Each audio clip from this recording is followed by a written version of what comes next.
Ancient undoubtedly it is, as having subsisted from time immemorial, and honourable it must be acknowledged to be, because by natural tendencies it conduces to make all those honourable who are strictly obedient to its precepts. Indeed, no institute can boast a more solid foundation from which Freemasonry rests, namely the practice of every moral as well as social virtue, and to so high an eminence as its credit has been advanced, that in all ages monarchs themselves have been promoters of the art, have not felt it derogatory to their dignity to exchange the sceptre for the trowel, have patronised our mysteries, and joined our assemblies. As a Freemason, I would first recommend to your most serious contemplation the volume of the Sacred Law, charging you to consider it as the unerring standard of truth and justice, and to regulate your actions by the divine precepts it contains. Wherewithin you will be taught the important duties you owe to God, to yourself, to your neighbour, and to yourself. Why? To God, by never mentioning his name, but with that awe and reverence which are due from the creatures to his Creator, by imploring his aid on all your lawful undertakings, and by looking up to him in every emergency for comfort and support. And to your neighbour, by acting with him on the square, by rendering him every kind office the truth or mercy may require,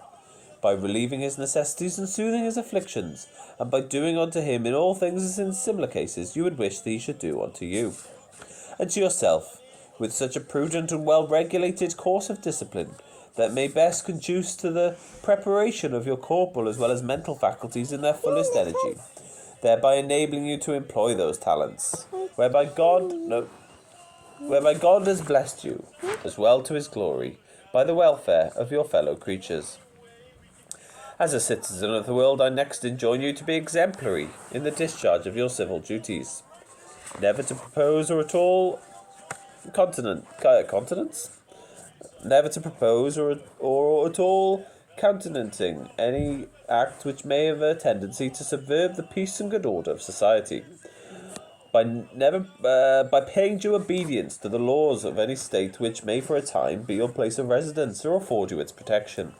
and above all, by never losing sight of the alliance due to the sovereign of your native land, ever remembering that nature has implanted in your breast a sacred and indissoluble attachment to the country from which you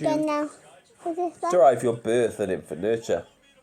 As an individual, I would further recommend to you the practice of every domestic as well as public virtue. Let prudence direct you, temperance chasten you, fortitude support you, and justice be the guide to all your actions. Be especially careful to maintain in their fullest splendour those truly Masonic ornaments, which have already been amply illustrated, namely benevolence and charity.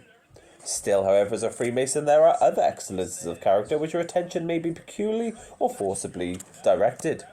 Amongst the foremost are secrecy, fidelity, and obedience. Secrecy is said to consist of an inviolable adherence to the obligation you have entered into, never to improperly divulge any of the Masonic secrets which have now or may at any future time be entrusted to your keeping. Cautiously to avoid all occasions which may inadvertently lead you so to do. Your fidelity must be exemplified by a close conformity to the constitution of the fraternity, by adhering to the ancient landmarks of the order, by never attempting to obtain or otherwise unduly never attempting to exhort or otherwise unduly obtain the secrets of a superior degree, and by refraining from recommending anyone to participate in our secrets, unless you have strong reason to believe of a similar fidelity, they will ultimately respect honour on our choices. So must your obedience be proven. You're so funny, right? So must your obedience be proven by a strict observation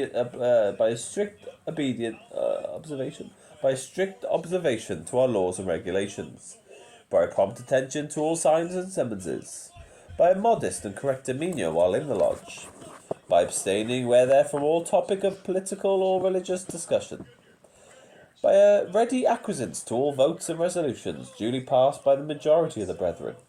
and by a perfect submission to the will of the master and his wardens when acting in the discharge of their respected offices. And as a last general recommendation, let me exhort you to dedicate yourself to such pursuits that may enable you to be, at once, respectable in life, useful to mankind, and an ornament to the society from which on this day you've become a member. And that you will be especially cultivated the liberty arts and sciences that may lie within the compass for your attainment, and that without neglecting your ordinary duties in your station at life, you will feel yourself called upon to make a daily advancement in Masonic knowledge. Brother Lewis, by the very commendable attention you appear to have given this charge, I am led to hope that you would